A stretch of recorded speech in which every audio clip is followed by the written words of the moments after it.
నా మాట విని నన్ను పంపిన అని వాని యందు విశ్వాసముంచువాడు నిత్య జీవము గలవాడు. వాడు తీర్పులోనికి రాక మరణంలోండి జీవములోకి దాటి ఉన్నాడని మీతో నిశ్చయంగా చెబుతున్నాను. ఈరోజు నీ పరిస్థితులను దాటపోతున్నావు, నీ మరణాన్ని, నీ వ్యాధిని, నీ భయాన్ని. అందుకే బైబిల్ కనుక చూస్తే మరి యోనా అనే ఒక భక్తుడు ఉన్నాడు. యోనా మరి 3 దినములు చేప యొక్క కడుపులోకి వెళ్ళిపోయాడు. ఇక అతను అనుకున్నాడు, ఇక దీంట్లో నుంచి నేను బయటికి రాలేను. కానీ అందులో ఉండి కూడా విశ్వసించి దేవునికి ప్రార్థించినట్లుగా దేవుని యొక్క వాక్యములు చూస్తున్నాం. మరి 3 దినముల తర్వాత మరి చేపకు ఆజ్ఞాపించగా చేప అతన్ని కక్కివేసినట్లుగా చూస్తున్నాం. యోనా దాంట్లోకి వెళ్ళి బయటకు వచ్చాడట. ఈరోజు నా మాట విని నన్ను పంపిన వాని యందు విశ్వాసం ఉంచువాడు నిత్య జీవము గలవాడు. అవును, ఆ మాటల్లో జీవముంది, లైఫ్ ఉంది, జీవముంది. దేవునికి వాక్యం అనేది స్పిరిట్ అండ్ లైఫ్. దేవుని యొక్క స్పిరిట్ ఈరోజు నీ జీవితంలోకి రాబోతుంది. దేవుని యొక్క స్పిరిట్ నీ బాడీని తాకబోతుంది, నీ మానసిక స్థితిని తాకబోతుంది, నీ కుటుంబాన్ని, నీ ఇంటిని, నీ ఇంటి వారి మీదకి దేవుని యొక్క ఆత్మ యేసునామములో చెబుతున్నా, ప్రవచిస్తున్నా, మీ జీవితంలోకి వచ్చి మీ జీవితంలో ఉన్న ప్రతి సమస్య నుంచి మిమ్మల్ని విడిపించబోతుంది. డెలివరెన్స్ని ప్రకటిస్తున్నా. నా మాట విని నన్ను పంపిన వారి యందు విశ్వాసం ఉంచేవాడు నిత్య జీవము గలవాడంట. Oh what a wonderful God! నిత్య జీవాన్ని ఇస్తున్నాడు. వాడు తీర్పులోనికి రాక మరణములో నుండి జీవములోకి దాటినాడు. Spiritual death and physical death కూడా నిన్ను దాటించగలడు. కనుక ఈ మాటల్ని మనము నోటుంచుకోలేం. అందుకే యెషయా గ్రంథంలో ఒక మాట ఉంది ప్రియులారా, బైబిల్లో గనక చూసినట్లయితే యెషయా గ్రంథం 59వ అధ్యాయం, యెషయా గ్రంథం 59వ అధ్యాయము ఒక వచనాన్ని చూద్దామండి. 59వ అధ్యాయం 21వ వచనాన్ని కనుక చూసినట్లయితే ఇక్కడ ఒక చక్కటి, నేను వారితో చేయు నిబంధన ఇది, నీ మీదనున్న నా ఆత్మయు, నీ నోట ఉంచిన నా మాటలు, నీ నోట నుండి, నీ పిల్లల నోట నుండి ఎల్లప్పుడూ, నీ పిల్లల నోట ఈ కాలం మొదలుకొని ఎల్లప్పుడూ తొలగిపోవని యెహోవా సెలవిస్తున్నాడు. ఎవరైతే విశ్వసించి దేవుని ఆత్మలో నడుస్తారో వారికి వాగ్దానం చేస్తున్నాడు. ఏంటంట? నేను వారితో చేయు నిబంధన ఇది. ఈరోజు ఈ నిబంధన నీతో కూడా చేస్తున్నాడు, నీ పిల్లలతో కూడా చేస్తున్నాడు. ఏంటా నిబంధన అంటే, నా ఆత్మ నీ నోట ఉంచిన, నా ఆత్మయు నేను నీ నోట ఉంచిన మాటలు. దేవుని ఆత్మ, ఆయన మాటలు అంట. ఆయన మాటలు ఆత్మయు జీవమని దేవుని యొక్క వాక్యం అంటుంది. ఈ మాటలు ఏం చేస్తాయి అంటే నిన్ను బ్రతికిస్తాయి. ప్రతి పరిస్థితులలో, కరువులో, ఇబ్బందుల్లో, శోధనలో, నువ్వు ఎదుర్కొంటున్న దుఃఖములో, కన్నీటిలో, టెంప్టేషన్, నువ్వు ఎదుర్కొంటున్న ప్రతి సమస్యలు ఇక్కడ అంటాడు, వాగ్దానం చేస్తున్నాడు. నీ నోట ఉంచిన మాటలు నీ నోటనే మాత్రమే కాదు, నీ పిల్లల నోట నుండి, నీ పిల్లల నోట నుండి, పిల్లల నోట నుండి ఈ కాలం మొదలుకొని ఎల్లప్పుడూ తొలగిపోవు. What a great promise! అంటే నీకేమిస్తున్నానంటే లైఫ్ అండ్ స్పిరిట్. దేవుని మాటలేస్తున్నాడు. ఇవి నీ స్పిరిట్లో, నీ నోట్లో ఉంచుకుంటే డెత్ అక్కడికి రాదు, కలువరం అక్కడ ఉండదు, భయం ఉండదు, నీ ఇంటిలో క్షేమం ఉంటుంది. దేన్ని కోల్పోయిన సమస్తాన్ని మరలా తిరిగి తెచ్చుకుంటాం. ఈరోజు ఈ మాటలు అనగా వ్రాయబడిన ఈ వాక్యాన్ని, ఈ వాగ్దానాల్ని, ఏమైతే బైబిల్ వ్రాయబడ్డాయో వాటిని గనక మనము నిత్యం ఉంచుకున్నట్లయితే పిల్లల నోట నుండి ఈ కాలం మొదలుకొని ఎల్లప్పుడూ తొలగిపోవంటున్నాడు. ఓ వాట్ ఏ బ్లెస్సింగ్! ఈ కాలం మొదలుకొని దేవునికి వాక్యం అంటుంది, నీలోనే కాదు, నీతోనే కాదు, నీ నోటిలోనే కాదు, ఇది మొదలుకొని ఎల్లప్పుడూ తొలగిపోవని యెహోవా సెలవిస్తున్నాడంట. అవును, ఈ మాటలు అవును మనం ఎప్పుడు కూడా ఉంచుకోవడానికి ప్రయత్నించాల. లూకా సువార్త ఏం చేస్తాయో మనకు చూస్తే అవి వెలుగు, చీకట్లో ఉన్న మన జీవితాలకి వెలిగిస్తాయి. చూద్దాం దేవునికి వాక్యములు గనక చూసినట్లయితే లూకా సువార్త మరి బైబిల్లో గనక మనం చూసినట్లయితే ఒక మాట ఉంది. లూకా సువార్త 1వ అధ్యాయము అండ్ 20th వర్స్, 21వ వచనాన్ని చూస్తే, మరియు నా మాటలు, ప్రభు అంటున్నాడు, దూత అంటుంది, మరియు దేవుని మాటలు, నా మాటలు వాటి కాలమందు నెరవేరును. నువ్వు అనుకుంటున్నావు, అయ్యా అనేక దినాల నుంచి గర్భఫలం కోసం చూస్తున్నాను, ఉద్యోగం కొరకు చూస్తున్నాను, అయ్యా మంచి సెటిల్మెంట్, అయ్యా వివాహం కొరకయ్యా, పిల్లల కొరకయ్యా, కుటుంబంలో క్షేమ, ఇలాగా వ్యాధయ్యా, బాధయ్యా, కష్టమయ్యా, ఇబ్బందయ్యా తొలగిపోవాలా. మరియు నా మాటలు, దేవునికి వాక్యం అంటది, నా మాటలు వాటి కాలమందు నెరవేరనంట. ఏవి నెరవేరలేదని నువ్వు నిరాశ పడుతున్నావా? నువ్వు కృషించిపోయి మరి కృంగిపోతున్నావా?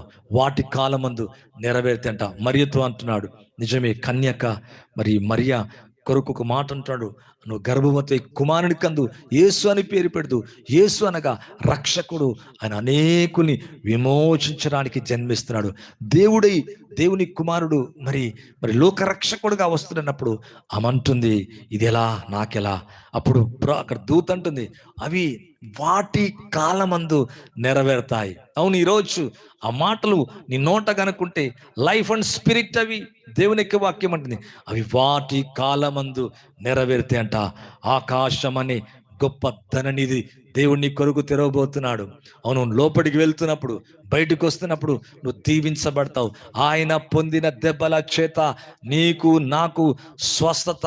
ఏ వ్యాధి, ఏ భయముతో బాధపడుతున్నావో ఈ మాటలు మళ్ళీ అంటున్నా, ఆత్మయు జీవము గనక వాటిని గనక నీ నోట గనక నీవు ఉంచుకున్నట్లయితే, నీ పిల్లల నోట గనక ఉంచినట్లయితే, నీ పిల్లల నోట గనక ఉంచినట్లయితే అవి నీకు క్షేమాన్ని కలగజేస్తాయి. ఒక భక్తునితో అంటున్నాడు, నా మాటలు వాటి కాలమందు నెరవేరును, నువ్వు వాటిని నమ్మలేదు గనక. జకర్యాతో చెప్తున్నాడు, గనక ఈ సంగతులు జరుగుదినం వరకు నువ్వు మాట్లాడక మౌనివై ఉంది అని అతనితో చెప్పాను. అవును, ఇక్కడ మరియతో కూడా అలా చెప్పాడు. మరి జకర్యాతో కూడా అలాగే చెప్తున్నట్టుగా చూస్తున్నాం. నా మాటలు ఎప్పుడు నెరవేరుతాయంటే వాటి కాలమందు నెరవేరుతాయి. నువ్వు వాటిని ఏం చేస్తున్నావు అంటే నమ్మలేదు గనక ఈ సంగతులు జరుగుదినం వరకు మాటలాడక మౌనంగా ఉంటామని చెప్పినట్లుగా చూస్తున్నాం. జకర్యాకు మరి చాలా వృద్ధాప్యము కలిగి, ఎలిజబెత్ చాలా వయసు అయిపోయి పిల్లలు లేరని బాధపడుతున్న సమయంలో దూత ప్రత్యక్షమై మాట్లాడినట్టుగా చూస్తున్నాం. మాట్లాడిన మాటలు మొదటగా అతను నమ్మలేకపోయాడు, మరి వాటిని నమ్మలేదంట. కానీ దూత ఏమంటుందంటే వాటి కాలమందవి నెరవేరితే అంట. అవును, ఇలా దాన్ని మరి అంటుంది, దూతతో అంటుంది, నువ్వు చెప్పినట్టే నాకు జరుగును గాక, నువ్వు చెప్పినట్టే నాకు జరుగును గాక. నిజమే, అలాగే జరిగినట్లుగా చూస్తున్నాం. ఈరోజు ఆ ప్రభు యొక్క మాటలు వాటి కాలమందు నిశ్చయంగా జరుగుతాయి, నిశ్చయంగా జరిగిస్తాడు, నిశ్చయంగా జరుగుతాయి. కనుక వాటి మీద మన నమ్మిక, విశ్వాసం అనేది ఉంచుకోవాలి. ఇదే లూకా సువార్త 6వ అధ్యాయాన్ని కనుక మనం చూసినట్లయితే బైబిల్లో చూద్దామండి. 6వ అధ్యాయం 47వ వచనం ఒక మాట ఉందండి. 47వ వచనాన్ని చూస్తే దేవుని యొక్క వాక్యములో 47వ వచనం, నా యొద్దకు వచ్చి నా మాటలు విని వాడు చెప్పున చేయి ప్రతివాడు ఎవరిని పోలి ఉండునో నేను మీకు తెలియచేతును. వాడు ఇల్లు కట్టుకొనవలనని నుండి లోతుగా త్రవి బండ మీద పునాది వేసి వాని పోలి ఉండును. వరద వచ్చి ప్రవాహము ఆ ఇంటి మీద వడిగా కొట్టినను అది బాగుగా కట్టబడినందున అది పునాది మీద కట్టబడింది కనుక దాన్ని కదిలింపలేకపోయాను. అయితే నా మాటలు విని చేయని వాడు పునాది వేయక నేల మీద కట్టుకున్న వాడిని పోలి ఉండును. ఇల్లు కట్టిన పోలిన వాడిను ప్రవాహము దాని మీదకి వడిగా కొట్టగానే అది కూలిపడెను. ఆ ఇంటి పాటు గొప్పదని చెప్పాను. అంటే ఇక రెండు విషయాలు చెప్తున్నాడు ఇక్కడ. ఒక విషయం ఏంటంటే దేవుని యొక్క వాక్యంలో ఈ 47వ వచనంలో కనుక చూస్తే దేవుని యొక్క వాక్యం అంటుంది, మరి అయితే నా మాటలు విని చేయని వాడు ఎలాగుంటాడంటే పునాది వేయక నేల మీద ఇల్లు కట్టినవాన్ని, అంటే ఇసుక మీద నేల మీద కట్టినవాన్ని పోలిండును. ప్రవాహము దాని మీద పడగా బడిగా కొట్టగా అది కూలిపడును. ఆ ఇంటి పాటు గొప్పదని చెప్పాను. అంటే దేవుని యొక్క మాటలు ఆత్మయు జీవమైనవి. వాటి మీద కట్టుకున్నవాడు కోసం మాట్లాడుతున్నాడు. కట్టుకున్నని వాడు ఎలాగున్నాడు? కట్టుకున్నవాడు ఇసుక మీద లేదా నేల మీద కట్టిన వాడిని పోలి ఉండును. ప్రవాహము దాని మీద వడిగా కొట్టగానే అది కూలిపడును. ఎందుకంటే రాక్ లేదు, బండ లేదు, స్థిరమైన బండ మీద అది కట్టబడలేదు కనుక అది కూలిపడినంటాం. ఆ ఇంటి పాటు గొప్పది, ప్రవాహము దాని మీద వడిగా కొట్టగా. ఒకవేళ నీ జీవితంలో సమస్యలు లేదా రకరకాల ఇబ్బందులు వడిగా కొడుతున్నాయా? అంటే ఇబ్బంది పాలవుతున్నావా? అయితే నువ్వు నేల మీద కట్టబడినట్టుగా దేవుని వాక్యం మీద నీ జీవితం కట్టబడకపోతే ఒక దినమా అది కూలిపోద్దంట. దాని పాటు గొప్పదని దేవుని యొక్క వాక్యం. అయితే నా మాటలు విని చేయని వాడు నేల మీద కట్టబడ్డట్టుగా కూలిపడ్డను. మరి అలా చేసిన వాడు ఎలాగున్నాడు? మరి చూద్దాం దేవుని యొక్క వాక్యంలో 48వ వచనం వస్తే, వాడు ఇల్లు కట్టవలనని ఉండి లోతుగా త్రవి బండ మీద పునాది వేసిన వాడిని పోలి ఉండును. వరద వచ్చి ప్రవాహం ఆ ఇంటి మీద వడిగా కొట్టినను, అది బాగుగా కట్టబడినందున. అనగా ఈ వాక్యాన్ని నువ్వు ఎత్తిపడుతున్నప్పుడు, ఇంకొక విధంగా చెప్పాలంటే ఆత్మయు జీవమైన ఈ మాటల మీద నీ జీవితం కట్టబడుతున్నప్పుడు ఎన్ని సమస్యలు వచ్చినా, ఎన్ని వరదలు వచ్చినా, ఇంటి మీద ఎటువంటి తుఫాను వచ్చినా, అది బండ మీద పునాది వేయబడ్డది గనక ఆ ఇంటి మీద వడిగా కొట్టినను, అది బాగుగా కట్టబడినందున. మరలా అంటున్నా, దాని పునాది బండ మీద ఉన్నది గనక అది కదిలింపలేకపోయాను. ఆ ప్రవాహం కదిలించలేదంట. ఈరోజు యేసు నామములో శత్రువు నిన్ను కదిలించలేడు. ఏ వ్యాధి, ఏ భయం, ఏ బలహీనత నిన్ను ఏమీ కూడా చేయలేదు. వరద వచ్చి ప్రవాహం ఆ ఇంటి మీద వడిగా కొట్టినందున ఈ రోజులో అనేక కుటుంబాలు కూలిపోతున్నాయి. ఎందుకంటే స్ట్రాంగ్ బిల్డ్ మీద, వారి వాక్యం మీద కట్టబడతలేదు. దేవుని యొక్క మాటలు ఆత్మయు జీవం, వాటి మీద వారి జీవితం కట్టుకుంటలేరు కనుక వరద వచ్చింది, రెండింటి మీద వచ్చింది. అయితే పునాది లేని ఇంటి మీదకి వచ్చినప్పుడు, అది వడిగా కొట్టినప్పుడు, అది బాగుగా కట్టబడినందున అది కూలిపోయిందంట. ఆ ప్రవాహము కూల్చేసిందంట. కానీ కట్టబడింది, పునాది మీద కట్టబడింది, దానికి ఏమీ కూడా కలగలేదంట. అయితే నా మాటలు విని చేయని వాడు పునాది వేక నేల మీద కట్టిన వాని పోలి ఉండును. ప్రవాహము దాని మీద వడిగా కొట్టగానే అది కూలిపడను. ఆ ఇంటి పాటు గొప్పదని చెప్పాను. ఈరోజు యేసు నామములో నీ పునాది క్రీస్తని బండ మీద, వాక్యమని వాక్యమని బండ మీద నీ జీవితము కట్టబడాల. ఆత్మయు జీవం, దేవుని యొక్క వాక్యం అంటుంది, వాటి కాలములో ఆయన నెరవేర్చగలడు. అవును, వాటిని నెరవేర్చే దేవుడు ఏంటాడు? యోహాను 10:12 కనుక చూస్తే, అందుకే గొర్రెలకు జీవము కలుగుటకు, సమృద్ధిగా కలుగుటకు నేను వచ్చి తిని. అపవాది దగ్గర ఏముంది? నాశనం ఉంది, దుఃఖం ఉంది, వ్యాధి ఉంది, భయం ఉంది. ప్రియులారా, అవును, ఈరోజు నీ ప్రతి పరిస్థితి యేసు నామములో నీ జీవితంలో విడుదల కలుగునుగాక, విడుదల కలుగునుగాక, విడుదల కలుగునుగాక. విడుదల డెలివరెన్స్ ని ప్రకటిస్తున్నాం. I cast out in the name of Jesus. నీ జీవితంలో ప్రతి సమస్య నజరేయుడగు యేసు నామములో నీలోంచి తొలగిపోమని ఆజ్ఞాపిస్తున్నా, వెళ్ళిపోమని ఆజ్ఞాపిస్తున్నా. అవును, ఇక్కడ చూస్తే యోబు గ్రంథంలో కనుక చూసినట్లయితే 10వ అధ్యాయము 12వ వచనాన్ని చూద్దామండి. 10:12 కనుక చూస్తే, జీవమును అనుగ్రహించి నా ఎడల కృప చూపితివి, నీ రక్షణ చేత నా ఆత్మను కాపాడుతివి. అవును, నీ మాటలు జీవమున్నాయి. యేసులో జీవం ఉంది, ఆయన బ్లడ్ లో లైఫ్ ఉంది. ఇక్కడ దేవునికి నీ జీవం అనుగ్రహించి నా ఎడల కృప చూపితివి, నీ సంరక్షణ చేత నా ఆత్మను కాపాడుతివి. అవును, మన ఆత్మ కాపాడబడాలంటే ఈ మాటలు ప్రియులారా. అవును, ఈరోజు ఈ మాటలు నీ నోటున్నాయా? ఈ మాటలు వచ్చుకుంటున్నావా? ఈ మాటలు హృదయంలో నింపుకుంటున్నామా? ఈ పిల్లలకు నేర్పిస్తున్నామా? అందుకే సామెతల గ్రంథములు గనక చూసినట్లయితే ఒక మాట ఉంది ప్రియులారా, 3వ అధ్యాయము 2వ వచనాన్ని చూస్తే, అవి దీర్ఘాయుష్షు, వాటి కాలమందు అవి నెరవేరుతున్నాయంట, చీకటిని తొలగిస్తున్నాయంట, దీర్ఘాయుషును సుఖముతో, సుఖ జీవముతో గడుచు సంవత్సరములు శాంతిని నీకు కలగ చేస్తున్నాయి.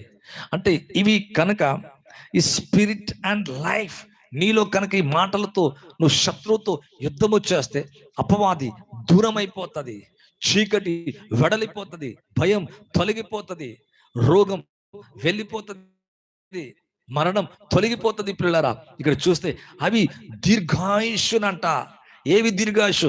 ఆయన మాటలు, ఆత్మయు జీవం, అవి దీర్ఘాయుష్యును సుఖ జీవంతో గడుచు సంవత్సరములు శాంతిని కలగజేస్తాయంట. శాంతి లేదా? దీర్ఘాయుష్ లేదనుకుంటున్నావా? ఇక నా బ్రతిపోతుంది వ్యాధితో, ఇక నేను జీవించనేమో అనుకుంటున్నావా? సుఖ జీవంతో గడుచు సంవత్సరములంట. అందుకే మనం చూసాం హిజ్కియా మరి ఇంకా తన జీవితాన్ని పొడిగించాడు దేవుడు. ఇంకా ఇంకా జీవితాన్ని పొడిగించి అధికము చేసినట్లుగా చూస్తున్నాం.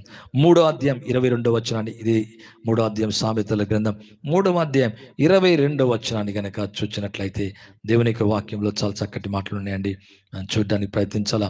అవి నీకు జీవముగాను, ఆ మాటలు నీకు జీవముగాను, అవి జీవమును మరి ఆత్మయు జీవముగాను, అవి నీకు జీవముగాను, నీ మెడకు అలంకారముగా ఉండును. అంటే ఎలాగ ఉంచుకోవాలంటే అలంకారంగా ఉంచుకోవాలా. గోల్డ్ సిల్వర్ వేసుకుంటారు కదా, అలా కాదు, వాటిని కాదు. అవి జీవముగాను నీ మెడకు అలంకారంగా ఉండాలా. అక్కడికి వ్యాధి సోకదు, బలహీనత రాదు, బెదురు ఉండదు, నెమ్మది ఉంటుంది. పిల్లరా, ఇదే సామెతల గ్రంథం 4వ అధ్యాయము కనుక చూసినట్లయితే 4వ అధ్యాయం 13వ వచనాన్ని చూసినట్లయితే దేవుని ఉపదేశమును అనగా ఈ మాటల్ని విడిచిపెట్టక దాన్ని గట్టిగా పట్టుకునము, అది నీకు జీవము గనక దాన్ని పొంది ఉంటుము. లైఫ్ అంట, వెలిగిస్తాయంట, చీకటిని పారదోలుతాయంట, మనసుకు నెమ్మదిస్తాయంట. దేవుని యొక్క వాక్యం అంటుంది, ఉపదేశమును విడిచిపెట్టక, ఈ మాటలు విడిచిపెట్టక, ఆత్మయు జీవమైన ఈ మాటలు విడిచిపెట్టక దానిని గట్టిగా పట్టుకొనము. యుద్ధం చేయి. నీ సమస్యతో యుద్ధం చేయటం కాదు, ఈ మాటలు పెట్టుకొని యుద్ధం చేయి. శత్రువు అక్కడి నుంచి పారిపోతాడు. అందుకే యేసు ప్రభు శోధించబడేటప్పుడు it is written, it is written, it is written అనగా ఇది వ్రాయబడ్డదని చెప్పినట్లుగా చూస్తున్నాం. ఈ రాళ్ళు రొట్టెలగునట్లుగా ఆజ్ఞాపించంటే మరి పైనుంచి క్రిందికి దునుకంటే అలా దునుకలే, అలాగా మరి రాళ్ళు రొట్టెలన్నట్టుగా ఆజ్ఞాపించలే. ప్రభు అంటుడు, మరి ఆకాశం భూమి గద్దించిన ఆయన మాటలు గద్దించవు. ఇక్కడ ప్రభు అంటుడు, మనుషులు రొట్టె వల్ల మాత్రం కాదు, దేవుని నోట నుంచి వచ్చి ప్రతి మాట వల్ల జీవించనంట. ఈరోజు ఈ మాటలను గట్టిగా పట్టుకుంటే అవి నీకు జీవము గనక దాన్ని పొంది ఉండుమంట. దాన్ని పొంది ఉండుము, అవి జీవం గనక వాటిని పట్టుకో, అవి జీవం గనక దాన్ని పొంది ఉండు. లోకాన్ని కాదు, లోకములో ఉన్న విషయాన్ని పొంది ఉండటం కాదు, వీటిని పొంది ఉండని దేవుని వాక్యం అంటుంది. ఇదే సామెతల గ్రంథం 4వ అధ్యాయము మరి 22వ వచనాన్ని కనుక చూస్తే, దొరికిన వారికి, ఏవి దొరికిన వారికి? ఈ మాటలు దొరికిన వారికి అవి జీవం, వారి సర్వ శరీరమునకు ఆరోగ్యం అంట, ఆత్మకు నెమ్మది, మనసుకు శాంతి, దేహానికి ఎట్లంటే దేహానికి ఎలాగంటే సర్వ శరీరమునకు ఆరోగ్యం అంట. ఈరోజు నీ శరీరములో వ్యాధి ఉందా? నీ శరీరములో నెమ్మది లేదా? ఇక్కడ బైబిల్ అంటుంది, అవి దొరికిన వారికి అవి జీవము, వారి సర్వ శరీరమునకు ఏం చేస్తంటే ఆరోగ్యాన్ని ఇస్తాయంట, ఆరోగ్యాన్ని ఇస్తాయంట. మరలా అంటున్నా, ఈ వాక్యాన్ని ఉంచుకున్నప్పుడు ఈ మాటలు ఆత్మీయ జీవమైన ఈ మాటలు మనం తదేకంగా మన హృదయములో నోటిలో గనక దొర్లి వస్తున్నప్పుడు అవి మనకు సర్వ శరీరానికి ఆరోగ్యాన్ని కలగజేస్తాయంట. నీ ప్రతి అనారోగ్య సమస్య నీ నుంచి వీడిపోనుగాక. ఇదే 8వ అధ్యాయం సామెతల గ్రంథం 8వ అధ్యాయం 35వ వచనాన్ని చూస్తే, నన్ను కనుగొనువాడు జీవము కనుగొనును, నన్ను కనుగొనువాడు జీవము కనుగొనును, యెహోవా కటాక్షం వానికి కలుగును. జక్కయ్య యొక్క దినాన పాపాత్ముడే యేసు ప్రభువుని కనుగొన్నాడు. చెట్టు మీద నుంచి చూస్తున్నప్పుడు జక్కయ్య త్వరగా దిగిరమ్మని చెప్పాడు. నేడు ఇంటికి రక్షణ వచ్చి ఉన్నది. నన్ను కనుగొన్నవాడు, యేసుని కనుగొంటే జీవమును కనుగొన్నట్టంట. ఆయన మాటలు కనుగొంటే జీవం కనుగొంటామంట. దేవునికి వాక్యం అంటుంది, నన్ను కనుగొనువాడు జీవము కనుగొనును, యెహోవా కటాక్షం వానికి కలుగునంట. ఈరోజు స్పిరిచువల్ లైఫ్ అంట, ఎంత అద్భుతం! స్పిరిచువల్ లైఫ్ అంట, ఎంత అద్భుతం! Spiritual life. ఈ మాటలు కనుక నీవు ఉంచుకున్నట్లయితే నీ ఆత్మ కూడా జీవింపజేస్తాడు ఆయన, నీ శరీరానికి కూడా ఆరోగ్యం ఇస్తాడు ఆయన, నీ మనసుకు కూడా నెమ్మదిస్తాడు ఆయన.